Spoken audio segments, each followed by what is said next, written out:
ప్రభుకు స్తోత్రములు. చేరవచ్చినందరికీ కూడా వందనాలు తెలియజేస్తున్నాం. ప్రభునందు ప్రియులారా, దేవుని వాక్యం చదువుకుందాం. దేవుని పరిశుద్ధ గ్రంథంలో తెస్సలోనికలో రాసినటువంటి మొదటి పత్రిక 4వ అధ్యాయము 1వ వచనము నుండి 5వ వచనం వరకు మనము చదువుకుందాం. మొదటి వచనము నుండి 5వ వచనం వరకు చదువుకుందాం. మెట్టుకు సహోదరులారా, మేము ప్రభు అయిన యేసు ద్వారా మీకు ఇచ్చిన ఆజ్ఞను మీరు ఎరుగుదురు. కాగా మీరేలాగో నడుచుకొని దేవుని సంతోషపరచవలనో మా వలన నేర్చుకున్న ప్రకారముగా మీరు నడుచుకొనుచున్నారు. ఈ విషయంలో మీరు అంతకంతకు అభివృద్ధి నొందవలనని మిమ్మల్ని వేడుకొని ప్రభు అయిన యేసునందు హెచ్చరించున్నాము. మీరు పరిశుద్ధులగుటకే, అనగా మీరు జారత్వమునకు దూరముగా ఉండుటయే దేవుని చిత్తము.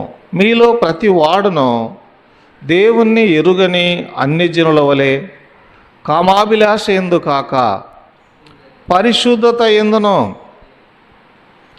ఘనత ఎందును తన ఘటమును ఎట్లు కాపాడుకొనవలెనో అది ఎరిగి ఉండుటయే దేవుని చిత్తం. ప్రభునందు ప్రియులారా, చదువుకున్న లేఖన భాగాలలో ఈ తెస్సలోనికలకు రాసిన పత్రిక ఈ 4వ అధ్యాయము, ఇందులో ఎన్నో మాటలు ఉన్నాయి. అయితే మనము కొన్ని ఇంతకుముందే ధ్యానించినటువంటివి ఉన్నాయి. అది దేవుని చిత్తం అంటే ఏమిటో మనం ధ్యానించిన సంగతులు ఉన్నాయి. తర్వాత పరిశుద్ధతను గురించి ధ్యానించిన సంగతులు ఉన్నాయి. తర్వాత జారత్వమునకు దూరంగా ఉండాలా, దేనికి దూరంగా ఉండాలో మనం ధ్యానించిన సంగతులు ఇంతకుముందు ధ్యానించినటువంటివే. అయితే ఈ రాత్రి వేళ ఒక మాట అందులో మనం చూస్తాం ప్రియులారా. చూడండి, 5వ వచనం 4-5 కలిసి ఉన్నాయి. దేవుని ఎరుగని అన్యజనుల వలె కామాభిలాష ఎందు కాక పరిశుద్ధత ఎందునో ఘనత ఎందునో తన ఘటమును ఎట్లు కాపాడుకొనవలెనో అది ఎరిగి ఉండుటయే దేవుని చిత్తం. ఇక్కడ తన ఘటమును ఎట్లు కాపాడుకొనవలెనో అంటే కాపాడుకునేటువంటివి ప్రియులారా, ఒకటి దేవుడు కాపాడేటివి ఉన్నాయి.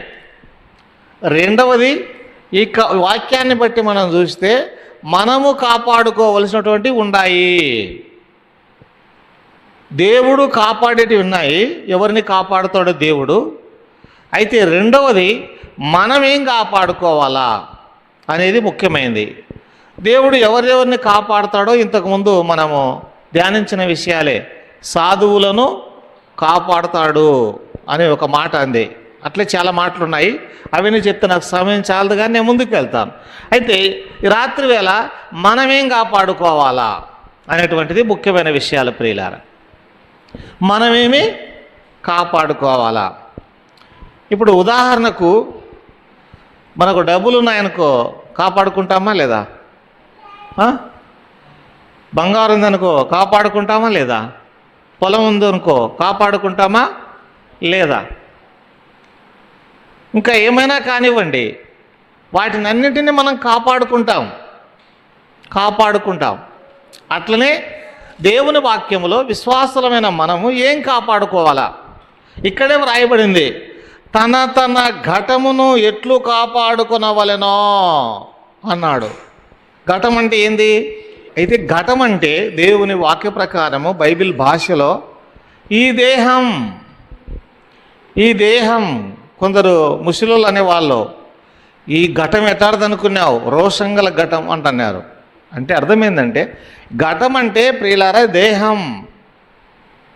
ఈ దేహాన్ని మనం కాపాడుకోవాలా, ఈ దేహాన్ని శరీర క్రియల నుండి కాపాడుకోవాలా, శరీర కార్యాల నుండి కాపాడుకోవాలా. అందుకే అక్కడ ఒక మాట చెప్పాడు. ఏమన్నాడు? మీరు దేవుణ్ణి ఎరగని అన్యజనుల వలె కామాభిలాష యందు కాక అన్నాడు. అది శరీర కార్యములు, అవి శరీర క్రియలు. అందుకే ఈ దేహాన్ని శరీర క్రియల నుండి, శరీర కార్యముల నుండి నీ ఘటాన్ని కాపాడుకోవాలా, నా ఘటాన్ని కాపాడుకోవాలి ప్రియులారా. పరిశుద్ధులు అంటే ఎవరు? విశ్వాసులు అంటే ఎవరు? తమ శరీరములను కాపాడుకునేవారు. అందుకే షడ్రక్ మెషక్ అబేద్నెగోలు నిజంగా వారు దైవ భక్తి గలవారు కనుక తమ శరీరములను కూడా అప్పగించారు. తమ శరీరములను కూడా అప్పగించారు. అందుకే వారు అగ్నిలో వేస్తామనే శరీరములను అప్పగించినారు ప్రియులారా. చూశారా? అంటే కేవలము మనము మన శరీరములను కూడా దేవునికి అప్పగించాలి. మన హృదయాన్నే కాదు కదా, మన హృదయాన్నే కాదు, మన శరీరాన్ని కూడా దేవునికి అప్పగించాలి. అవును, మన శరీరాన్ని, మన దేహాన్ని కాపాడుకోవాలా, లోక మురికి నుండి కాపాడుకోవాలా.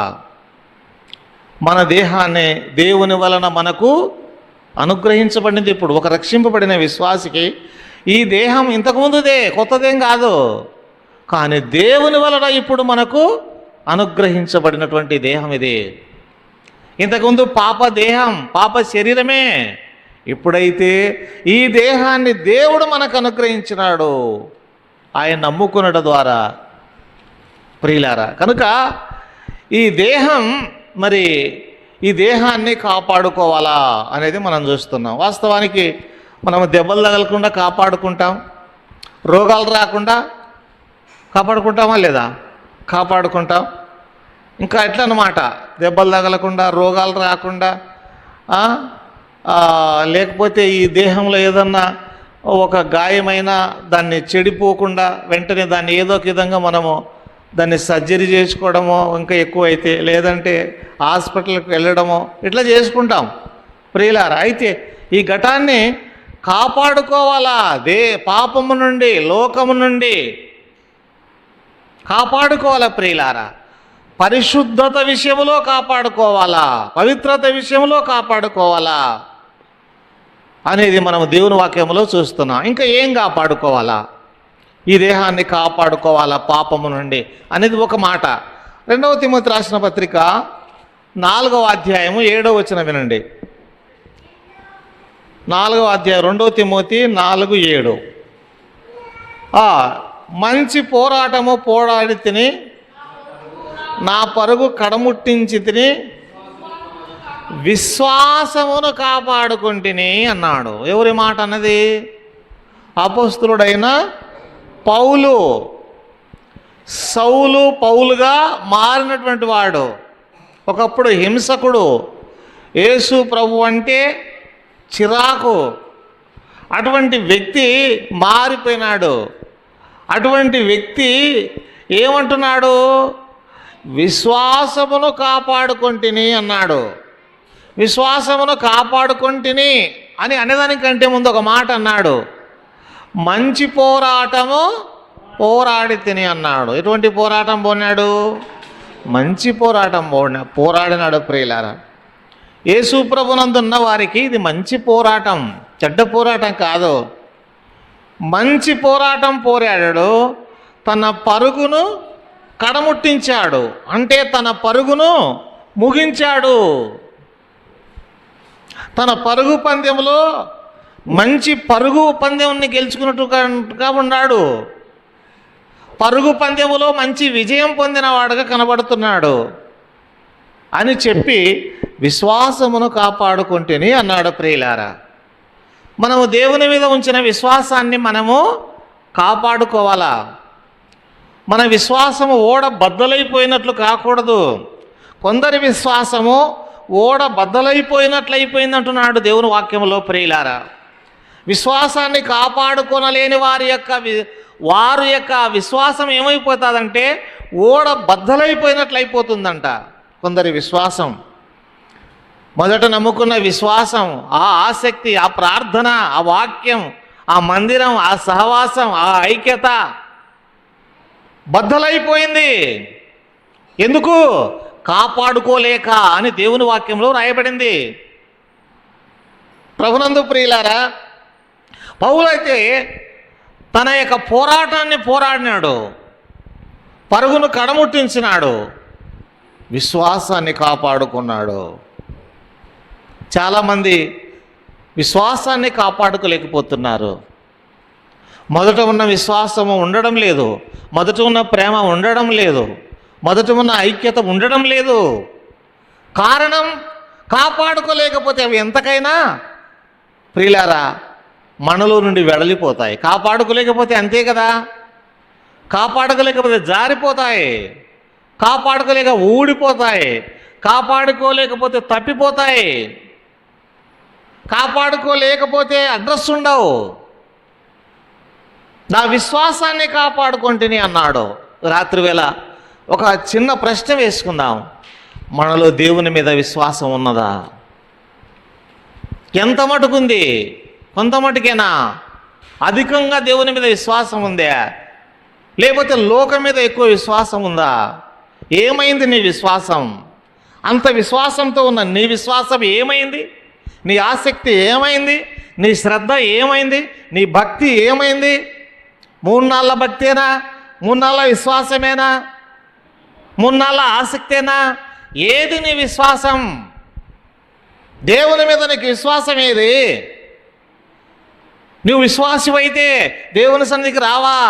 నీ విశ్వాసివైతే దేవునికి దూరంగా అంటావా? నీ విశ్వాసివైతే దేవుని సంఘాన్ని ప్రేమించవా? నీ విశ్వాసివైతే సహవాసం వద్దా? నీ విశ్వాసివైతే నీ విశ్వాసం ఎక్కడా? దేవుని వాక్యం మనల్ని ప్రశ్నిస్తూ ఉంది. అయితే ఇక్కడ పౌలు తన విశ్వాసాన్ని కాపాడుకున్నాడు.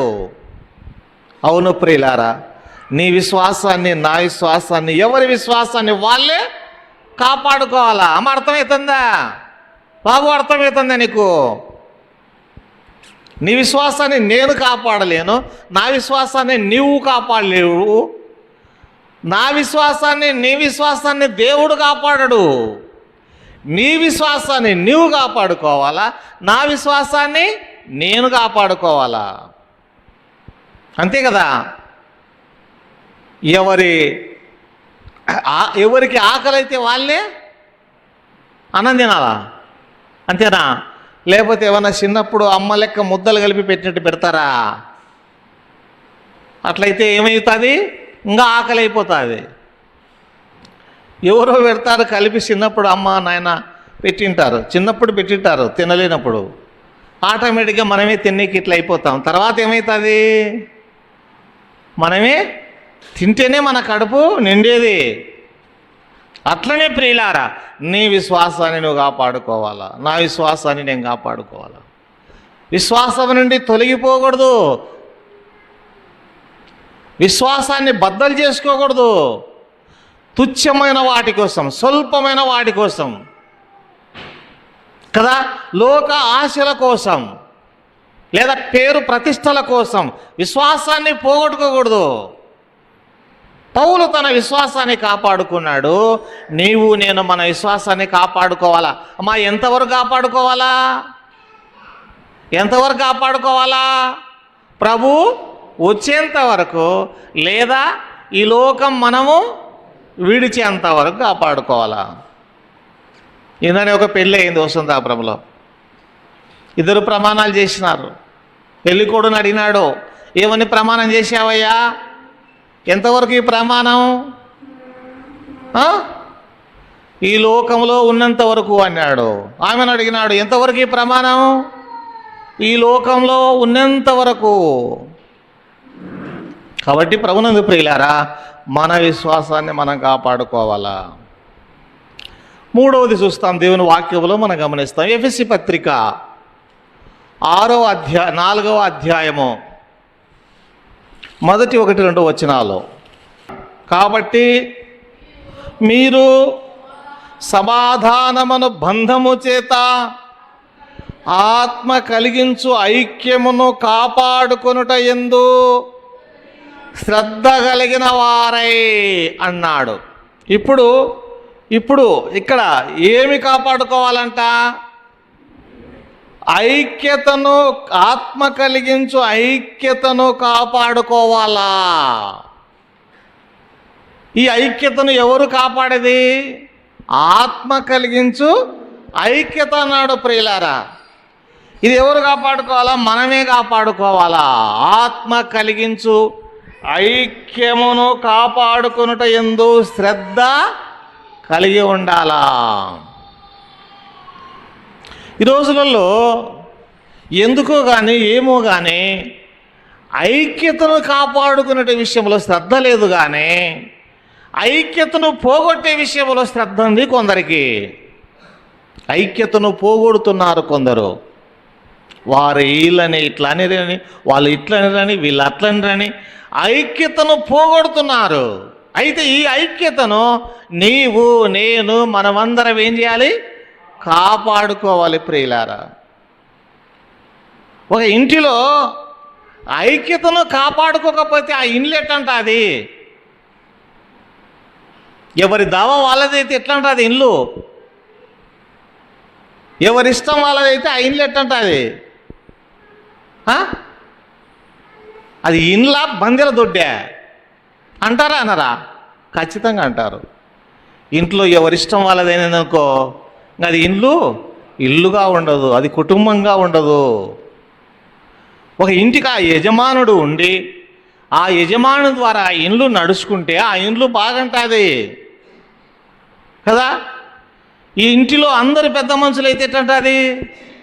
అది ఇండ్లు అంతే కదా. అవును ప్రియులారా, దేవుని వాక్యం ఏం చెప్తాదంటే ఐక్యతను కాపాడుకోవాలా. ఎవరికి వారు ఐక్యతను కాపాడుకోవాలా. ఎవరైనా ఐక్యతను కాపాడుకోకుండా ఐక్యతను కూడా పాడు చేస్తే దేవుడు వారిని పాడు చేస్తాడు. ఒక కుటుంబంలో ఐక్యత ఉన్నట్లు ఒక సంఘములో కూడా ఐక్యత ఉండాలా. ఐక్యత లేకపోతే గాలిపటం అంటారు.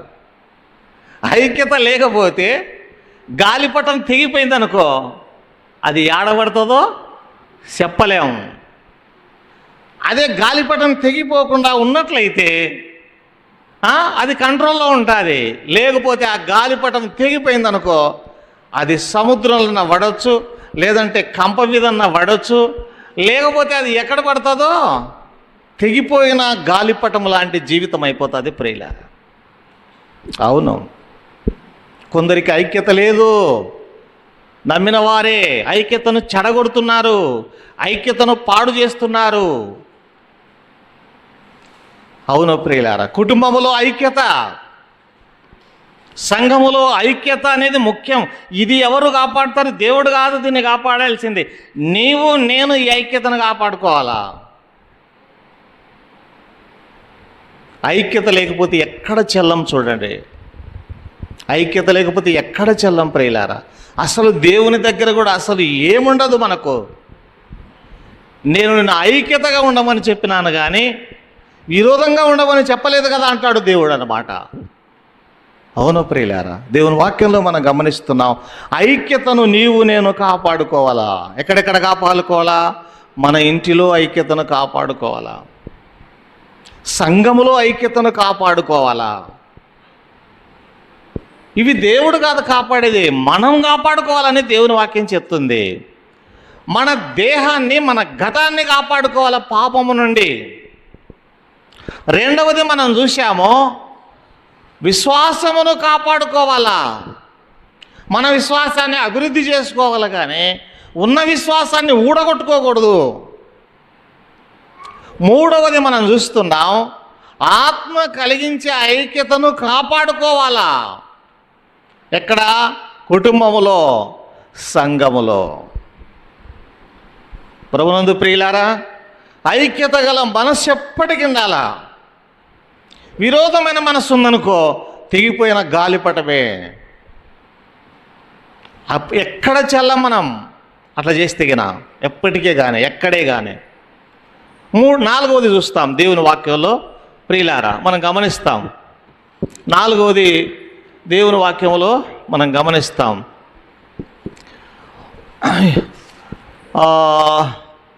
సామెతలు 22వ అధ్యాయము 5వ వచనం. సామెతలు 22వ అధ్యాయము 5వ వచనం. మున్లును ఉరులును మూర్ఖుల మార్గములో ఉన్నవి, తన్ను కాపాడుకొనివాడు వాటికి దూరంగా ఉంటాడు. వేడికి దూరంగా ఉంటాడు? ముండ్లకు ఉరులకు దూరంగా ఉంటాడు. ముళ్ళు ఏం చేస్తాయ్యా? ముళ్ళు ఏం చేస్తాయమ్మా? కుచ్చుకోవా? ఏం తల్లి, అది కూడా తెల్దా? ఏమయ్యా, అది కూడా తెల్దా?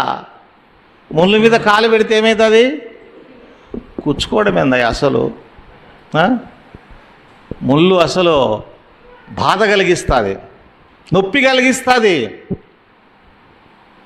ఇంకా ఒక మాట అన్నాడు, ముళ్ళును ఉరులును అన్నాడు.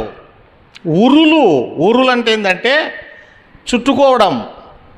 ఉరులు అంటే ఏంటంటే పీచు చుట్టుకున్నట్టు చుట్టుకోవడం అన్నమాట, అంటే బంధించడం అన్నమాట. ఈ ఉరులు, ఈ ముళ్ళు ఎవరిలో ఉన్నాయన్నాడు? మూర్ఖుల మార్గంలో ఉన్నాయన్నాడు. ప్రియులారా, మూర్ఖుల మార్గం ఎట్లాంటిదంటే ముళ్ళు, ఉరులు. ముళ్ళు అయితే ఏం చేస్తాయి? కుచ్చుకుంటాయి. కుచ్చుకుంటే ఏమవుతుంది? బాధ కలిగిస్తుంది. మూర్ఖులు ఏం చేస్తారంటే బాధ కలిగిస్తారు. మూర్ఖులు ఏం చేస్తారంటే ఉరి ఒడ్డుతారంటే కీడు చేయడానికి. ప్రియులారా, అందుకే ఈ మూర్ఖుల మార్గంలో ముళ్ళుండాయి, ఉరులుండాయి. కనుక నువ్వేం చేయాలా? తన్ను కాపాడుకున్నవాడు వాటికి దూరంగా ఉంటాడు. అంటే మూర్ఖుల మార్గము నుండి నన్ను నేను కాపాడుకోవాలా? ఈ ఇంకిత జ్ఞానం మనకు ఉండాలి, ఈ ఆలోచన మనకు ఉండాలా? ఎవరు ఎటువంటి వారు, ఎవరి విశ్వాసం ఎటువంటిది, ఎవరి ఆలోచనలు ఎటువంటివి, ఎందుకు ఇలాగో చెప్తున్నారు, దేవుని వాక్య ప్రకారము చెప్పినట్లుగా ఉందా, వాక్యానికి విరోధంగా ఉందా ప్రియులారా అని ఆలోచన చేయాలా. ప్రభునందు ప్రియమైన సహోదరులారా, సహోదరులారా, మూర్ఖులున్నారన్నమాట. వాళ్ళకు బైబిల్ వాక్యం ఏం చెప్తుందంటే ఉరులు ఒడ్డేవారు వాళ్ళు ఎలాంటి వారంటే పీచు లాంటి వారంటే చుట్టుకుంటారన్నమాట. అంటే అలాంటి స్వభావం ఉంటుంది మూర్ఖుల మార్గంలో. కంప తీసేసిన ఊరనమాట. కంప, ముళ్ళ కంప, పరెక్కంప అంటారు చూడు, ఇంకా ఏమంటారు? రేగ్గంప అంటారు. అలాంటివి ఉంటాయి. అలాంటి వారి నుంచి నువ్వు కాపాడుకో అనేది. అలాంటి వారి నుంచి ఏం చేయాలి? మనం కాపాడుకోవాలా ప్రియులారా. మూర్ఖుల మార్గం నుండి కాపాడుకోవాలా. తలకాయ పెడితే అంతే. ఇక అలాంటి వారిలోకి జోక్యం చేసుకుంటే అంతే. యుక్తిగల మాటలు చెప్తారు, మోసపుస్తారు, నీ విశ్వాసాన్ని పాడు చేస్తారు, పోగొడతారు. అందుకే ఎవరితో సహవాసం చేయాలో ఎవరితో సహవాసం చేయకూడదో బైబిల్ వాక్యంలో స్పష్టంగా వ్రాయబడింది. దీన్ని బట్టి నేను గట్టిగా చెప్తున్నాను ప్రియులారా. కాబట్టి రాత్రి వేళ మనము బైబిల్ వాక్యంలో గమనిస్తున్నాం. మన దేహాన్ని పాపము నుండి కాపాడుకోవాలా, మన విశ్వాసాన్ని కాపాడుకోవాలా, ఆత్మ కలిగించే ఐక్యతను కాపాడుకోవాలా, మూర్ఖుల మార్గము నుండి మనల్ని మనమే కాపాడుకోవాలా. ఇంకొక మాట దేవుని వాక్యంలో చదువుకుందాం. 1 తిమోతి 6వ అధ్యాయం 20వ వచనం. 1 తిమోతి 6వ అధ్యాయము 20వ వచనం. ఓ తిమోతి, నీకు అప్పగింపడిన దానిని కాపాడి అపవిత్రమైన ఒట్టి మాటలకును జ్ఞానమని అబద్ధముగా చెప్పబడిన విపరీత వాదములకు దూరంగా ఉండము. ఇక్కడ ఓ తిమోతి, నీకు అప్పగింపబడిన దానిని కాపాడవు. ఇవన్నీ ఎవరు? దేవుడు కాదు కాపాడేది, మనం కాపాడుకోవాలా. తిమోతికి ఒక మంద అప్పగించబడింది, బోధ అప్పగించబడింది. మనకేం అప్పగించబడిందో అదొక ప్రసంగం. దానికి పోతే చాలా ఉంటుంది. ఒకదానికొకటి ఇట్లా పోతూ ఉంటే ప్రియులారా, ఇది లోతైనటువంటి సారాంశాలు ఇందులో కనబడతాయి. అయితే వినడానికి చాలామంది ఓపిక ఉండదు, ఎందుకంటే వినేవారు ఓపిక లేదు. చాలామంది ఓపిక వినలేరు, అందుకే కొద్ది నిమిషాలు చెప్పి ముగించేస్తున్నాం. అయితే ఇక్కడ ఏంటంటే నీకు అప్పగింపబడిన దాన్ని ఏం చేయాలి? కాపాడుకోవాలి. కొన్నిసార్లు దేవుడు సంఘాన్ని మనకు అప్పగిస్తాడు, మందను అప్పగిస్తాడు. మనం ఏం చేయాలి? దాన్ని కాపాడుకోవాలి. సంఘాన్ని కాపాడుకోవాలా? సంఘాన్ని మందను కాపాడుకోవాలా? ఒక గొర్రెల మంద ఉందనుకో, గొర్రెల మంద మీదకి తోడేళ్ళు వచ్చాయా? రావా? వచ్చాయి. ఇంకా ఏమేమి వచ్చాయి? కుక్కలు వచ్చాయి. ఇది ఒక మాటే. అది ఈ మధ్య కుక్కలు ఎక్కువైనాయి. కుక్కలే తోడేళ్ళు అయిపోయినాయి. ఇప్పుడు తోడేళ్ళు లేవు కానీ కుక్కలే తోడేళ్ళు అయిపోయినాయి. ఇంకా ఏమేమి వస్తాయి? దావీదు గొర్రెలు కాసేటప్పుడు దావీదు గొర్రెల మంద మీదకి ఏమేమి వచ్చినాయి? సింహం వచ్చింది. ఇంకా ఏమొచ్చింది? ఎలుగుబంటి వచ్చింది కదా. మంద మీదకి ఏమి వస్తాయంట? సింహాలు వస్తాయి, ఎలుగుబంట్లు వస్తాయి, తోడేళ్ళు వస్తాయి, కొన్నిసార్లు నక్కలు కూడా వస్తాయేమో, నాకు తెలియదు. ఇంకా ఈయన అన్నాడు కుక్కలు వస్తాయి అన్నాడు. అందుకే బైబిల్లో ఒక మాట అంది, కుక్కలున్నాయి జాగ్రత్త. అవును, బైబిల్లో ఉంది ఆ మాట. కుక్కల విషయమే జాగ్రత్త అన్నాడు. కుక్కలు ఏం చేస్తాయి?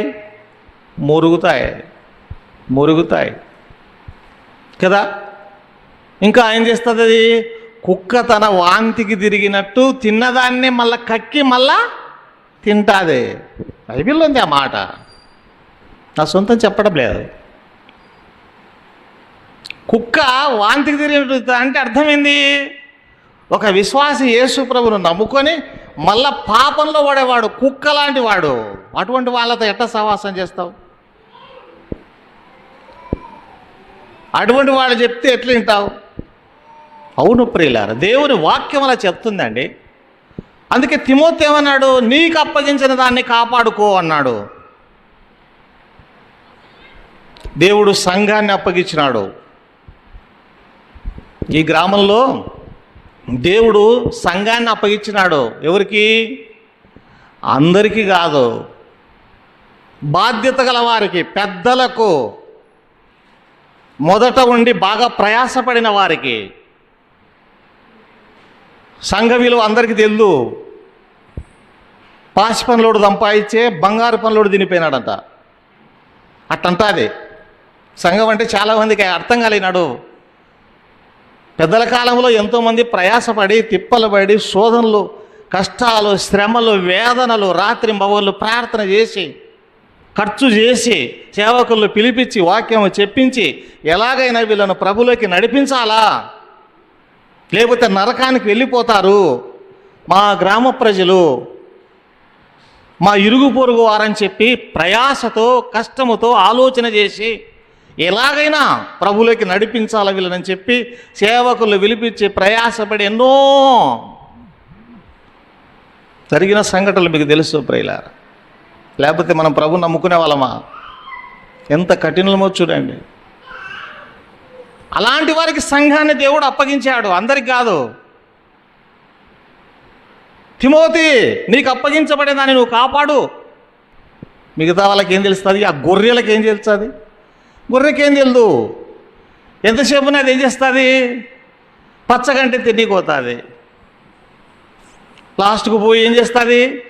ఈ కాపరికి భయం ఏంటంటే ఒంటరిదై పోతే ఏడ ఇరుక్కుంటుందో, ఏ తోడేలు వచ్చాదో, ఏ ఎలుగుబంటి వచ్చాదో, లేకపోతే ఏ కుక్క వచ్చి తినిపోతాదో అని కాపరికి భయం ఉంటుంది ప్రియులారా. అది సంగతి. నీకు అప్పగించిన దాన్ని కాపాడుకోవాలి. సంఘాన్ని దేవుడు మనకు అప్పగించినాడు. అందులో సేవకులు ఉండొచ్చు, పెద్దలు ఉండొచ్చు. పెద్దలది కూడా చాలా ప్రాముఖ్యమే. అందుకే పెద్దలు కాపాడే వాళ్ళుగా ఉండాలా,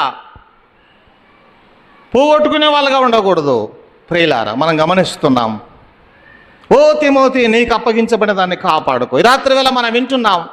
ఏమని వింటున్నాం? మనమేమి కాపాడుకోవాలా? మన దేహాన్ని పాపము నుండి కాపాడుకోవాలా. పాపం చేస్తూ ప్రభువాని ప్రార్థన చేస్తే నీ ప్రార్థన దేవుడు వినడు. పాపం చేసి క్షమాపణ చెప్పుకుంటూ పోతే నీ ప్రార్థన దేవుడు వినడు. దేవుడు నేను సైతానికి అప్పగించినాడు. ఇంకా ఏడా నువ్వు ప్రార్థన చేస్తే ఏం లాభం? ఊరికే పైన మేకపోతు గంభీరం లెక్క ఉండాల్సింది, అంతే, ఏం లాభంలే. ప్రభునందు ప్రియులారా, నీ దేహాన్ని కాపాడుకోవాలా, నీ విశ్వాసాన్ని కాపాడుకోవాలా, నా విశ్వాసాన్ని కాపాడుకోవాలా, తర్వాత ఐక్యతను కాపాడుకోవాలా ఇంటిలో, సంఘములో. 4వది 5వది మనం చూసాం, మూర్ఖుల మార్గము నుండి కాపాడుకోవాలా. 4వది 5 చూసాం, సంఘము లేదా మంద మనకు అప్పగించబడిన దాన్ని మనము కాపాడుకోవాలా. దాన్ని కాపాడేటివి కావడానికి కొన్ని ఉండాలా, అవి చెప్తా. 2 నిమిషాలు టైం ఇవ్వండి. సామెతలు 2:11 చూడండి. సామెతలు 2:11. సామెతలు 2:11.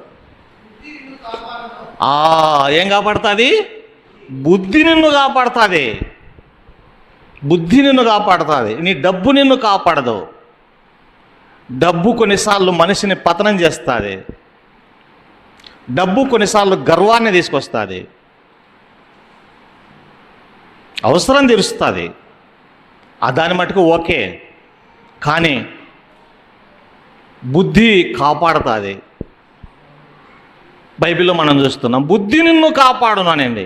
4-6 సామెతలు చూడండి. అందుకే బుద్ధి కలిగి ఉండాలని దేవుని వాక్యం చెప్తుంది. సామెతలు 4-6 చూడండి. ఆ జ్ఞానము నిన్ను కాపాడుతుంది, నన్ను కాపాడుతుంది. జ్ఞానానికి బుద్ధికి పక్షపాతం ఏం లేదు కదా. జ్ఞానము నిన్ను కాపాడుతుంది, బుద్ధి నిన్ను కాపాడుతుంది. అవును ప్రియులారా, జ్ఞానం కలిగి ఉండమని దేవుని వాక్యం చెప్తుంది. జ్ఞానవంతురాలు తన ఇల్లు కట్టును, మూర్ఖురాలు తన ఇల్లు పెరికివేయను. బుద్ధి నిన్ను కాపాడుతుంది, జ్ఞానం నిన్ను కాపాడుతుంది, నన్ను నీకు బుద్ధి ఉంటే నువ్వు కాపాడుకుంటావు, జ్ఞానం ఉంటే నువ్వు కాపాడుకుంటావు, నేను కాపాడుకుంటా. ఆ బుద్ధి లేకపోతే నువ్వు ఎట్లా కాపాడుకుంటావు? ఆ జ్ఞానమే లేకపోతే నువ్వు ఎట్లా కాపాడుకుంటావు? నమ్ముకోవచ్చులే. అవును, దేవుని వాక్యం చెప్తుంది. ఇంకా సామెతలు 6:20. 6:20 చదవండి, లేదా 22 చదవండి.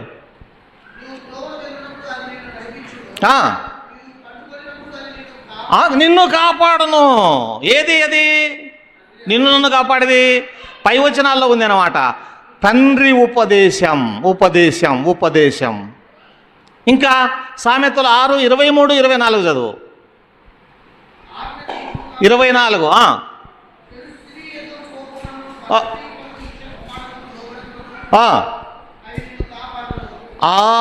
అక్కడ పైన ఏముందంటే ఆజ్ఞలు నిన్ను కాపాడును అనింది. అందుకే ఒక విశ్వాసి దేవుని ఆజ్ఞలు ఎన్నటికీ మీరిపోకూడదు. పెద్ద కుమారుడు అన్నాడు తండ్రితో, తండ్రి నీ ఆజ్ఞను ఎప్పుడైనా మీరినానా అన్నాడు ప్రియులారా. కాబట్టి ఆజ్ఞలు నిన్ను కాపాడుతాయి, ఉపదేశము నిన్ను కాపాడుతుంది, బుద్ధి నిన్ను కాపాడుతుంది, జ్ఞానము నిన్ను కాపాడుతుంది. సామెతలు 7:5 చదవండి. చివరిగా చదివి ప్రార్థన చేస్తాం.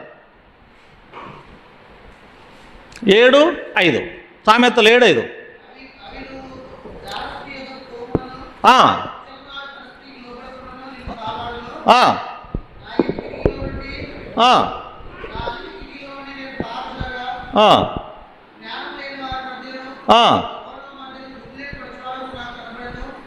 చాలు. ఇక్కడ మనం చదువుకుంటే వాక్యంలో జ్ఞానము తెలివి నిన్ను కాపాడుతుంది అనేది. ఇక్కడ ఒక అంతకుముందు జ్ఞానం నిన్ను కాపాడుతా అన్నాడు, ఇక్కడ ఒక మానవాడు అంటే తెలివి నిన్ను కాపాడుతుంది అన్నాడు ప్రియులారా. అందుకే ఒకడు తెలివి లేకుండా మంచిది కాదు అన్నాడు, ఒకడు జ్ఞానం లేకుండా మంచిది కాదన్నాడు, ఒక మనిషి బుద్ధి లేకుండా ఉండడం మంచిది కాదు. అందులో విశ్వాసివి, అందులో విశ్వాసులం.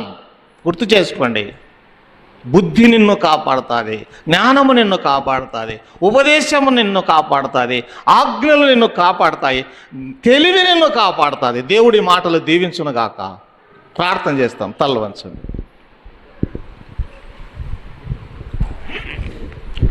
ప్రేమగల తండ్రి, స్తోత్రం చెల్లిస్తున్నాం.